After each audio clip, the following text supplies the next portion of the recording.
think only then you will truly grasp Bitcoin as the solution, right? Like if you don't understand the problem, then you will also never adopt the solution for real. And so I think I didn't understand the problem when I discovered Bitcoin at $300, and also not when I sold it at 4,000, right?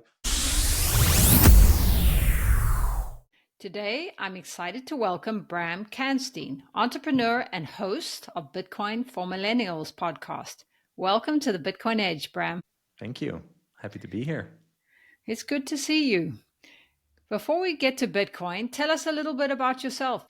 So, I always introduce myself kind of like as a creative entrepreneur, but I think in secret, I'm just a computer internet geek in that sense. When I was younger, when we first got the internet, I was like 13, 14, and I always used to be like on the internet, my mom yelling upstairs, like, can you please get off the computer because I have to make a call, like that. And I've always just really enjoyed like finding new stuff, like what are people working on, what are like new products and services that people launch. And much later, I found out that I've always been really interested in kind of like, what do people spend their time on, and what's a good business idea, and when can you decide if your business idea is actually good enough, right? I think everyone loves their own ideas, right? But not all ideas are meant to exist. I think most ideas actually suck, but that's okay, right? Like that's the game, I think, of, if you believe that there's an infinite amount of ideas in the universe, and sometimes an idea comes to you, you have to figure out if it has a right to exist. So I think that's always been kind of like my approach in my internet journeys, and eventually also in my career. So spend most of my time kind of like on the edge of early stage venture, startups, product development, kind of like stuff like that.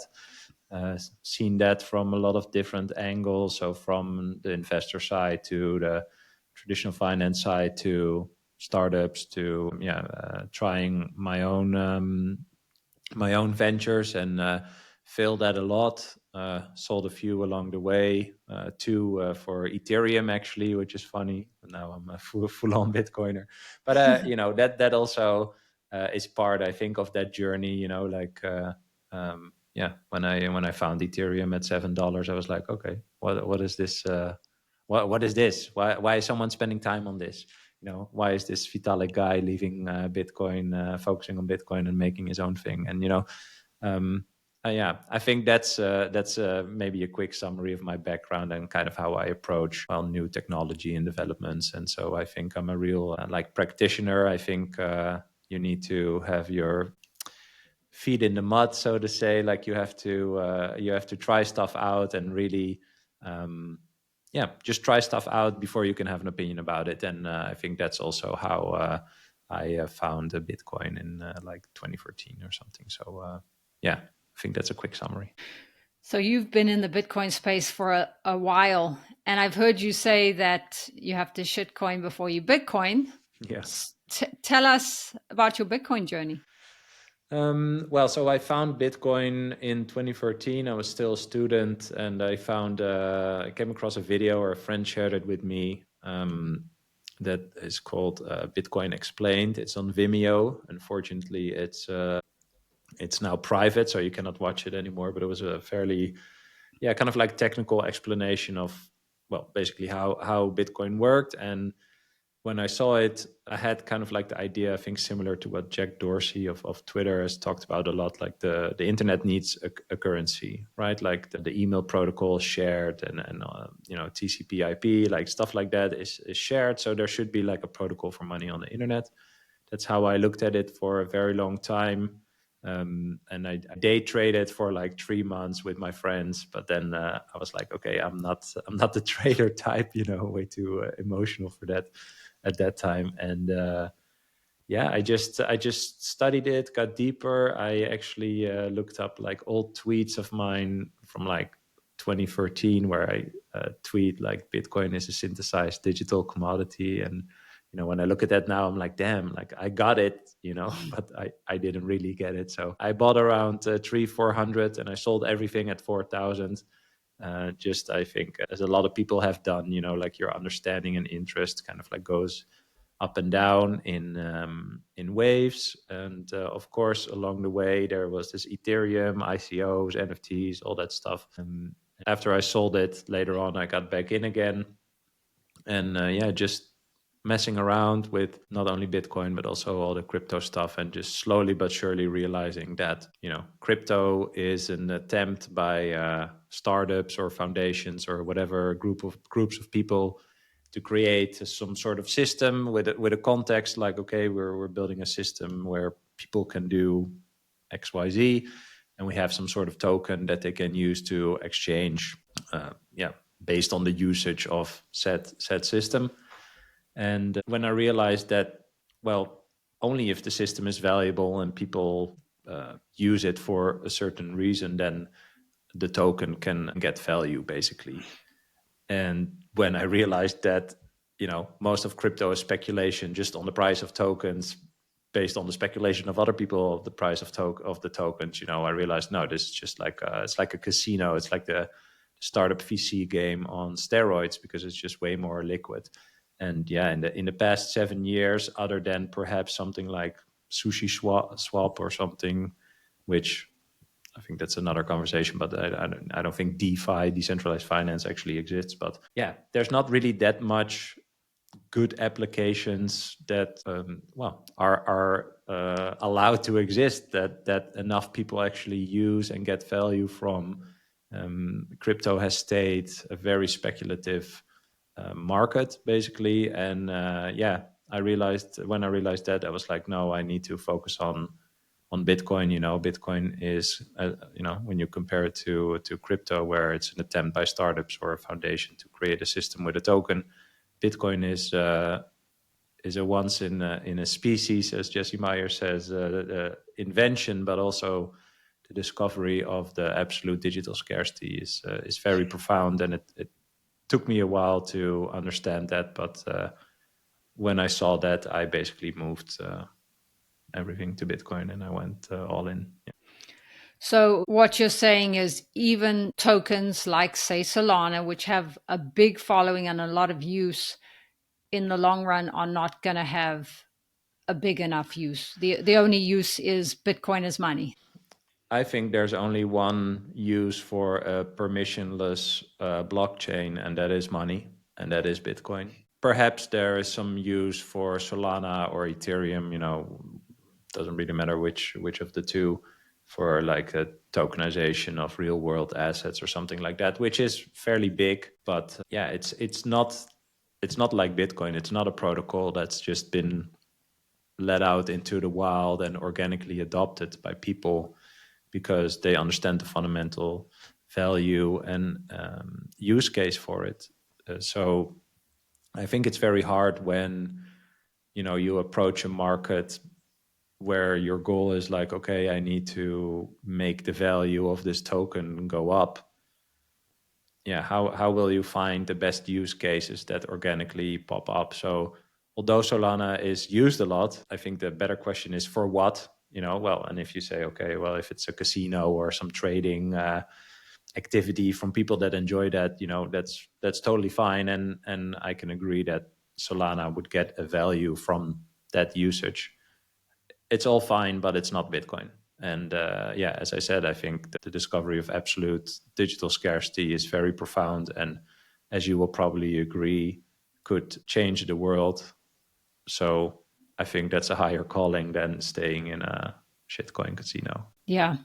I've heard you say that Bitcoin is an ego journey. Tell us a little bit about that. Well, it's very, I don't want to say easy, but it's possible to learn about, factually learn how Bitcoin works. Dozens, if not hundreds, of resources for free on the internet, right? So you can learn how it works, but why it should exist, why it's a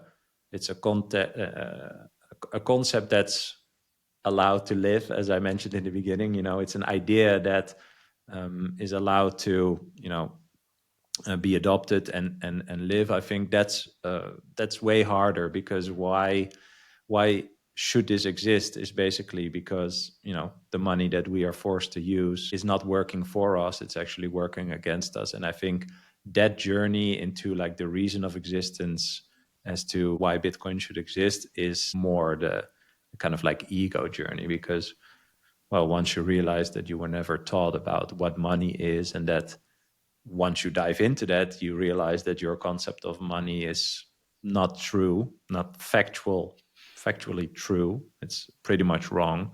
And that everything that you based your activities in your life on is based on the flawed understanding of what money is.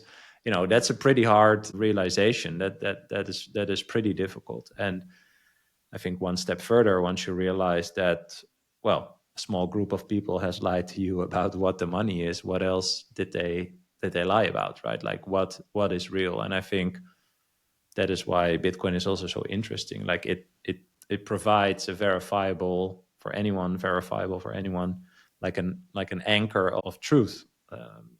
It's so transparent, and anyone can verify how it works, how much there are. You know, you can download the blockchain on your node and verify every 10 minutes for yourself. Like that is such a paradigm shift, like ultimate transparency, ultimate truth that's stored in the system of Bitcoin, as compared to, you know, if I ask you to explain how the central bank works, or a general person, then yeah, they probably don't know. But anything they do in their lives, anything they spend their time on, right, is with the goal to acquire more units of said fiat money. And yeah, once you realize that you don't understand the game that you're participating in, or when you realize that you are subject of the game that you are participating in, that is like a crossroads, I think, like an ego crossroads. Like once you see that, you know that you cannot ignore that anymore. And I think that is kind of like where the ego comes into play. Like, okay, do I want to shut myself off and don't follow this obvious path that is created in front of me, right? Like in the Matrix movie, there's this guy, you know, that betrays the group in the first Matrix movie, and he says like, yeah, I just want to eat the steak. Like I know the steak is not real, but I want to eat the steak. And that's kind of like that crossroad that I'm talking about. It's like, okay, I'm just going to ignore what I realized, and I'm going to keep participating in this system, although it's not working for me. Or, you know, I go further down the journey of studying why that is actually happening. What is the effect on me? Is there a way to escape this?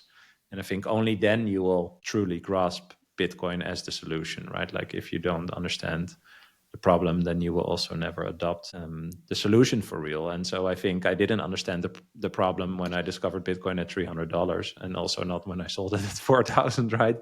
And yeah, that takes a while. And yeah, just challenging the beliefs you think you had, or the trust you have in certain third parties. I think that is where the ego journey comes in. Yeah. Yeah, I like that. So let's get into the money discussion then. If you were going to orange pill somebody, and I've heard you say you can't really orange pill someone, they orange pill themselves. But if you were going to, I've heard time is finite. How would you explain Bitcoin to someone? Yeah. So I think for anyone listening, how you explain Bitcoin is not by pitching Bitcoin, right? It's about talking about the problem that we just mentioned, and also I think before that, like what are the elements that eventually help you to understand the description of the problem, right? And as you said, everyone's time is finite, so you don't know how much time you have on this planet. And so for everyone, the future is uncertain because you don't know how much time you have, right? So the goal, whether conscious or not, or the goal of your current activities, is kind of like to lower the uncertainty of the future to a degree, so that you can also plan towards the future, right? So as you progress through your life, you have to make decisions about, you know, a job, a relationship, a place to live, a family, or, you know, the bigger things that people come across in their lives. And if your uncertainty towards the future stays really high, it's really difficult to make conscious decisions about where to go or what to do, or also have like peace of mind after you made a certain decision, right? So if you keep having a high uncertainty about the future, it's kind of like you have this perpetual anxiety. Like then it's never good, whatever good is for you, right? Or whatever the decision is that that you made. So I think that's the same for everyone, right? So the goal is to like lower the uncertainty towards the future. Like, you never know, I can walk outside and I can get hit by a car, right? Like that is part of life. So whatever control, air quotes, control you could create is basically done through, well, gathering economic energy, right? So if I can save economic energy right now that I don't want to spend right now on whatever, with that economic energy that I save towards a future space and time, I can lower the uncertainty that I have around what the future will bring me, based on, again, whatever decision I made, right? And I think a good example is, well, if you are an entrepreneurial person, let's say you like baking and you want to open a bakery, that's a risky thing. What type of cakes? What is the pricing? For who? Like, where am I going to open my store? Like, all these things are little decisions, but it's risky. Anything is risky, right? Picking a certain job is risky. Moving to a certain place is risky. So any choice you make basically invokes risk. And if you fail at your bakery, for example, after a year because nobody likes your cookies or your cakes, right? It would be great to have some sort of, let's say, safety or, again, time and space to recover from that, so you can make a new decision about wherever you want to go next. And again, it doesn't really matter what you choose, whatever your personal preference is, or what kind of topic. But yeah, that I see that as kind of like the structure. Okay, so if we talk about economic energy, what does that mean, right? And I think if we talk about savings, we talk about units of dollars or euros or whatever the currency is in your country. So my goal to lower, again, the uncertainty towards the future is to save as many units of that currency as possible.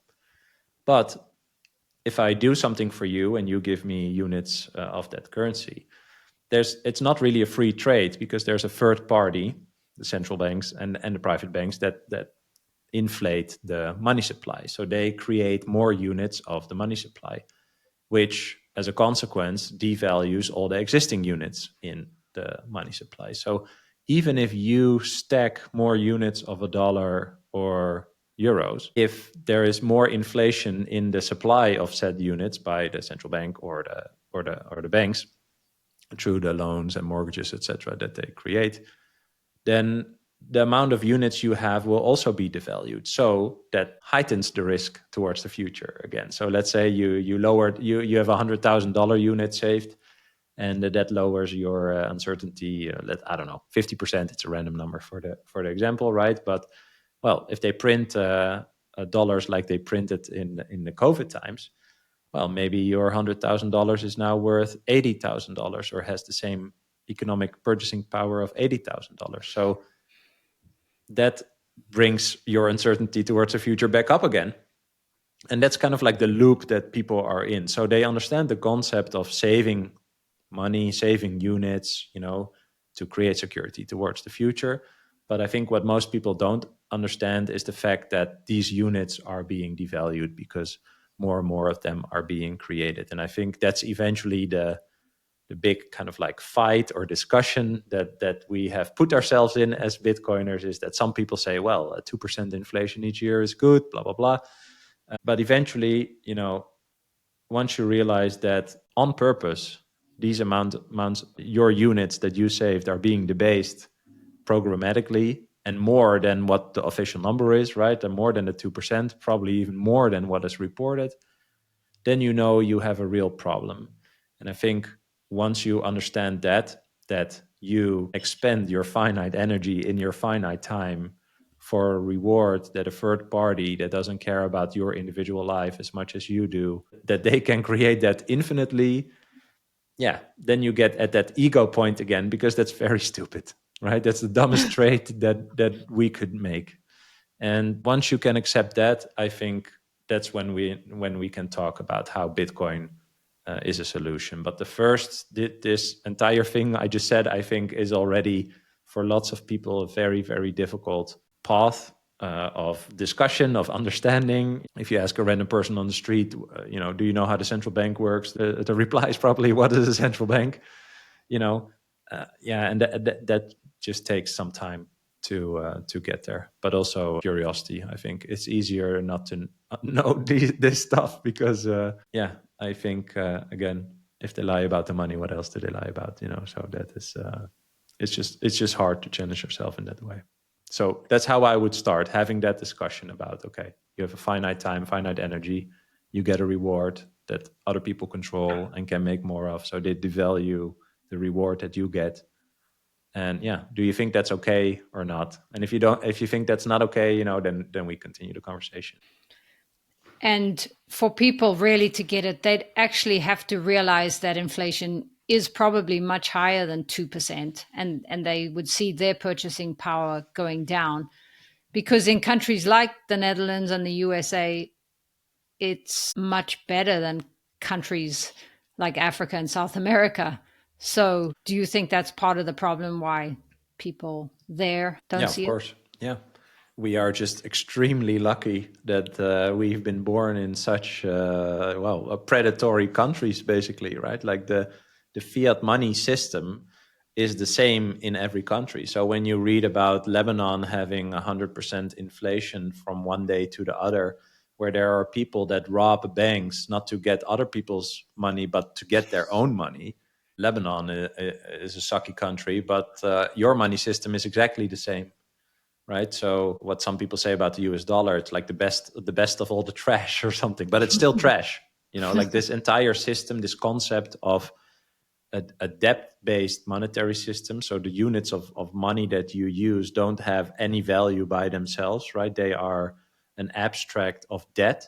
If you take a dollar, so a few weeks ago I was actually in the States, and the first thing I did when I had dollars, I was just like looking at it and reading it. There's like a little note. When you're listening, take out the dollar from your pocket and look. There's like a little text on the dollar bill, and it says like, this bill is legal tender for all debt, public and private, or something. And basically what it says is that this thing you're holding has no value. It's a representation of debt from, another person. No clue who, right? And when you talk to people that are proponents of this, they would say, well, this debt is backed by the promise of the people holding the debt, the promise that they will pay it back. Yeah, that's the stupidest thing I've ever heard. Okay, so then I'm using a piece of paper where the one with a 10 on it is worth more than the one with a 1 on it, because the one says 10 and the other says 1. That's the difference. To plan my life towards the future, like, okay, what does that mean? Like, what does that entail? What are the effects of that on the experience of the life that I have, right? And I think if you're triggered by that, then you are kind of like on your path to eventually find Bitcoin. But it's really about, what do you think of that? Does that sound crazy to you or bad? Or, and if you think you don't really care, then do you care about your life is basically what I think. Like it's and I know how this sounds, and it's also like, I never thought I would say these types of things like 5 years ago, but here I am. It's just, it's such a crime. I think it's a crime. Well, I could see people saying, well, it's backed by the US government. And, that's a big backing to have. That is not false, but that's very true. I mean, they have the global reserve asset, right? But once you realize that, sure, you're lucky, that the money that the government creates, they spend it. So they create it without energy. They spend it on real energy, and everyone else in the world, because they pay oil, real energy from the earth, right? They pay that with units that for which no energy was used to create it, right? So it's the best strategy to to ever exist, to profit of other countries, right? It's a farce. It's fake. Like, it's not real, right? So you buy real energy with something that doesn't cost energy to create. Well, good for you that you were born in the US, or you live in the US, whatever. So you have the best currency of the worst, right? But the problem is that because they create more units of the currency, it's not only that you can be predatory in a sense to get real energy in a form of oil for a currency that you can create. But you, the person living in the US, you were also forced to use this currency, right? You never agreed that this is the currency that you use. So if the currency gets inflated for, the countries that sell their oil and receive dollars, and you also have dollars in your pocket, it's also inflated and thus debased in value for you. So yes, 60s, 70s, 80s, 90s, probably the best time to be alive of any person ever to exist, especially in the US. But there is a limit to that, and the US will hit that limit at last. But nonetheless, it will hit it at some point. I think this week of when we record, the US debt hit 36 trillion. Yeah, who can promise to pay that back? Why would other countries or pension funds or whatever, big institutions, why would they still buy US debt when it's exponentially rising, a trillion every 100 days? So you can promise, pinky promise, but how do you prove that you will pay that back? And that's when you get into the bigger problem of the US, because at one point, people don't want to buy it anymore. So they have to put the rates up, the interest that people get on the US treasuries to make them interesting enough again. But then their debt obligation, the payments that they have to do will rise as well. And because they have more debt than income, they have to keep printing money to pay back on paper, all the people that they owe money to. But that will make that the debt will rise, the debasement will continue. And so these treasuries will become less and less attractive. And that's what they call the debt spiral. And that is really just math, basically. Like you cannot stop that. So there is no real promise other than just talk or words that the US is good for something. But, well, they profited for a long time, but it is slowly degrading. Yeah. And even with the new Trump administration, we will have some more favorable regulation for Bitcoin. But ultimately, they are in the debt-based system and will continue to print, even if it's a little bit slower. Yes. Well, they have to. Yeah. They have to. I mean, if you're listening, if you go to usdebtclock.org, you can see all the debt on the top left. So that's like 36 trillion. But if you look at the bottom, I will look it up now, because then I say the correct number. I typed in usdebtclock.gov. That's not okay, because the government doesn't have that website. They don't care about .org, that. usdebtclock.org. So on the top left, you will see 36 trillion debt per citizen. So let's say you're in the US and you're pregnant and your baby gets born. The US already spent $106,000 in their name, basically, on things that, they will probably not get any value from. Per taxpayer, it's even 272,000. So in America, the average American works 3 days a week of 5 days a week to pay tax, to help their government pay the interest on this debt. Not even on the initial sum, but only on the interest. So that is not spent on infrastructure or any social stuff or whatever, just purely on paying the interest. But if you're on that website and you go to the bottom right, it says unfunded liabilities, which is 220 trillion. Per citizen, 650,000. That's basically everything that's been promised on paper. So Social Security, Medicare, all these things. So these are liabilities that they have to pay. It's basically by law. That's 220 trillion unfunded, right? So it's not there. It's literally not there. So yeah, that's not sustainable. That's a very logical, rational conclusion, I think. I find it incredible that the Federal Reserve isn't federal. And I Nor a also reserve. Yeah, nor a reserve. And also, how does this differ to Europe? Do you have a debt clock? Is it similar things happening there? Good question. I should Google that if there's a debt clock. But, well, it's the same system. So most countries have more debt than GDP.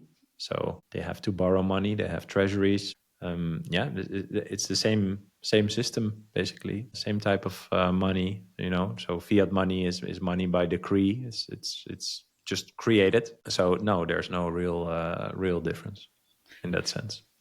Yeah, but I think, I don't know, I cannot answer that exactly, but I think there's probably also some sort of debt spiral in Europe, in a sense that it's very hard when you have more debt than GDP to get out of that debt, obviously, right? Because you have to, your productivity has to go up. You have to have more output, more profit from the things that your citizens do well, or you have to cut costs, which is a very unpopular thing to do, right, as a politician. So it's an interesting kind of like game of mixed perverse incentives, basically, that don't necessarily lead to having a healthy balance sheet of a country. So, if your debt is higher than your GDP, then how you came there is not the way how you will get out of it, right? And I think that is, in a sense, just the same type of setup there.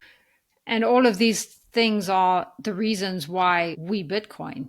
We have inflation out of control, governments printing out of control, and Bitcoin came along and makes sense to a lot of us. Is adoption high in the Netherlands? Yeah, I think adoption is pretty high in general. The Netherlands has always been like a front runner of like new technology. I think internet penetration is like 99.9% or something. That's also, what I mentioned in the beginning. When I was younger, we were one of the first to have internet, like in my street. I think, we are always at the technological forefront. Of course, a lot of people are also in crypto, and just as in the US, when you think about what we just mentioned, our currencies work. When you were younger, you got some coins and a bill, and your one of your parents sent you to a store, and you gave a bill and a coin, and you got a cake or a lollipop or whatever you were getting in return. And that's your only reference to, oh well, apparently this is what money is. And you never really think about it from there on. And because the US dollar is the strongest, I think Europe, the euro is like the third or fourth in the world, maybe the second. I don't really know, it doesn't really matter. But yeah, if your currency is better than another currency, then well, you have it better than the person that has to use the other currency. And I think once you think about, again, that limited time or the limited energy you can expend in that time, which is basically your productivity, right? Like, how much energy can I expend in a certain time? That's my productivity. So let's say we have someone in the US, let's say, building I always have this example, I don't know why, but like building a shed in a backyard, and someone in the Congo does the same, and someone in Malaysia does the same, right? They all get paid. Let's say they do the exact same thing. They make the exact same product in the exact same time, exact same materials. Everything is the same. The reward that they get is different, right? So the dollar is stronger than what they use in the Congo, is stronger than what they use in Malaysia. The one in Malaysia is probably stronger than the one in Congo. So their human effort, their human energy, their human productivity is valued in a different way, just because there's another currency that they are forced to use in that country. And yeah, once you get there and you agree that it should be rewarded in the same way, then I think you can get to a point where you understand that just having different currencies in countries is already a battle between countries. And then if we refer back to what we talked about with the US dollar, having the world reserve currency, having the currency in which oil is traded, or to which countries go to when their own currency fails, right? I don't know how many countries there are in the world, like 15 probably, or something like that use the US dollar as their national currency. So imagine you live in a country where the money you use is made by another country. That's a wild thought. I think that's crazy. So, that we are just really lucky in the West, really, really lucky and really privileged that is the case. But you have to realize that is very bad. It's very bad that we are lucky to that degree, right? And of course, that is nice for yourself, but it's not okay for the world. Like, the other people are the same as us, and we are all one. That's what I believe. So it's just it's very predatory, the fiat monies. I agree. I'm originally from Zimbabwe, and they use the US dollar. They have the Zimbabwe dollar and they use the US dollar. And they're very grateful to have the US dollar because the Zimbabwe dollar devalues daily. So for some of them, it's really hard to get Bitcoin because they're just happy to have the US dollar. But as you said, it's an unfair system. And do you think that's part of your main reason for wanting a universal currency and Bitcoin, because it's more fair on the whole world? Yeah, so I just Googled, there's 11 countries that have the US dollar as their currency. But yeah, so if there's no, I mean, there will always probably be like local currencies or something like that. So if we go back to what we talked about, right? Like if you trade your time, finite time and energy for something that someone else can create infinitely, how can you then actually measure your output or the value that you deliver in the world in a stable way, right? So if I build a shed in 1970, the energy that I got, right, the economic energy that I got as a reward is now maybe 10%, right? Like 90% of that is gone if I wanted to save that energy from the 1970s to now and spend that money. And it's different in the 1990s or the 2000s or 4 years ago even, right? And since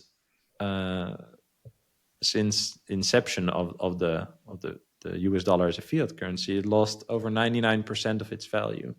So if you earned money in 1971 and you saved it until now, you have 1% buying power. That energy has gone, and you only have 1% buying power left. So it's really hard to not only measure your value, but also to keep your value, right? Because if the measurements stick, the dollars, right, the money that you use, if that value changes all the time, yeah, how are you gonna value, right? Like how are you gonna price the value? And because value is a very subjective thing, like that's why they call it a value proposition, right? If I have a business, I have a value proposition. It's like, this is what I give you, this is what I deliver you, right?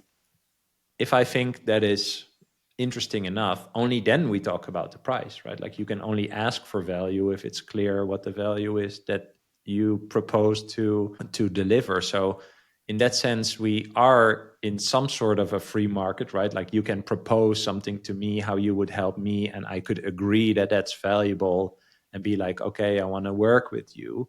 But how you price it is where the real decision is made, if we shake hands or not, right? And so if you propose something to me and you say like, oh, that's 1,000 units of US dollars. And I think like, okay, well, no, I would want to pay 800. And then you say, well, 900 is okay too.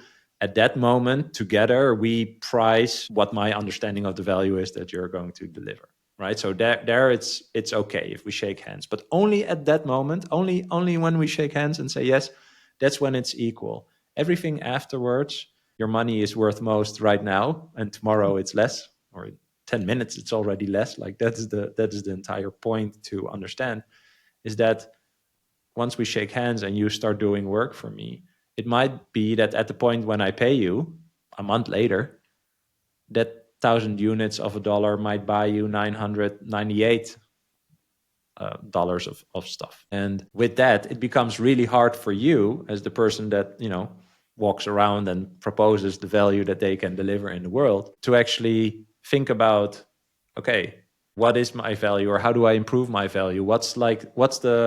Where do I fit in terms of quality? Like what's my bar? And also be incentivized to actually do the best that you could do. If you consciously or not realize that the reward can be created by other people that don't care about you, the reward is sucky, is bad, then yeah, how are you incentivized to deliver the best that you could do? And that's why we need a very scarce and finite reward, because if that's like the hardest reward to ever be earned in the world, then you are incentivized to deliver real value and really do your best. Then I also think we will get to a place where the proposed value, which is talk, right, will only be paid if it's actually met. So you can talk all the way you want, but if you don't actually deliver that value, you cannot get away with that anymore. And I think in a fiat money system, you can. That's why we have so many crappy products, right? I mean, I have, I don't know if you know this, but you know Playmobil, like for the kids. And you also have like Duplo, which is like big Legos, right? I have like my Duplo from when I was younger. So this is like late 80s. And I have modern day Duplo, and it's worse. It's thinner, lighter, the colors come off, whatever. So you see that the whole quality goes backwards, where you would expect that, in 30 odd years, we should become better at making whatever, from bread to Duplos to Legos. Yeah, why is the quality bad? And that's why we need to have a stable reward for the energy that we expend in our time, our productivity, so we can actually work on lowering our uncertainty towards the future. Because if you have that reward and that loses value, that increases your uncertainty towards the future. So that was a very long-winded answer, but I think that that's kind of how I think about it. Yeah. Yeah, and that's very true. We do need a sound money. Even Jeff Booth said to me, the sound money Bitcoin will force even politicians to be honest. Yeah. It just does. It changes the world. And that's part of the deep rabbit hole we go down. Besides what we've talked about, what are some of your biggest lessons down the Bitcoin rabbit hole? Oh, good question. I think that what Bitcoin showed me is that I can really trust myself, and that I realized that I am a curious and diligent person, and that I can trust on the work that I put in to eventually make decisions in my life. And yeah, for me, that's been pretty profound. Like, I think that's kind of like a second order effect of diving into Bitcoin or adopting Bitcoin, is that, well, if you know that you are lowering your uncertainty towards the future, you also now have the space and time to, well, kind of reflect on yourself or work on yourself. I think that's an infinite journey. And if you're stuck on the rat race, or in the race to mitigate the debasement of the money that you use, right, whether it's doing extra Uber or becoming a stock investment person while you would rather play with your kids, Lego with your kids, or whatever the stuff is that you're forced to do because your money is just losing value all the time, that is not what life is about. So I think actually experiencing that adopting a better, harder, more scarce money lowers your uncertainty towards the future, actually gives you great benefits in the now. Yeah, it's been really profound to me and very rewarding. And yeah, I think about this thing every day. So yeah. And how has Bitcoin changed you spiritually? Well, I think you need the time and space to think about, what is going on here? What am I actually? Is this temporary meat suit something I should identify with, or are my thoughts something I should identify with? Or, I know that now that is not the case, right? But I think that is the eventual spiritual journey. Like, you need time and space to understand, well, basically what is going on here, and I think that is very hard for people to achieve on a fiat money standard, right? Like, yeah, again, I think I said that before, but yeah, if you literally don't have the time and space to just be still or reflect or work on yourself, then it's hard to get on the spiritual part. And I think by getting that time and space, I've been able to done a lot of work and realize that I am not my body, I'm not my name, I am not my thoughts, and that a lot of constructs in the world that are created by the mind are not something to identify yourself with. I think that eventually is the most rewarding thing that we could all do, is to go down that path of trying to understand what life is. Yeah, that, and we are all one. That's a huge, Mm-hmm. concept that would improve the world greatly. I agree. Yeah. So you always ask your guests at the end, what is a core belief that they won't let go of, or which is a core belief that you won't let go of? I would say something like be curious. I think once you realize that, well, no, not realize. Once you know that you don't know everything, and I think I'm looking at the book. It's I think it's in Meditations by Marcus Aurelius. But I heard someone else say that sometime, and I was like, yeah. Once you really know that, you will always stay curious. Like there's no one that has figured out life, right? Everyone is winging it basically. And that is maybe scary at some point, or from one angle, but I think it's also very freeing once you realize that nobody knows what they're doing and everybody is winging it, because then you can just mess around and try to figure it out yourself, right? And of course it's intimidating sometimes, but I think once you really integrate that and stay curious, that life will never be boring. Yeah, and that also reminds me, stay humble. If you stay curious, you're open to learning. So stay humble, stack sats. Exactly. Yes. Well, thank you so much for joining me today, Bram. Was a pleasure. Thanks for inviting me.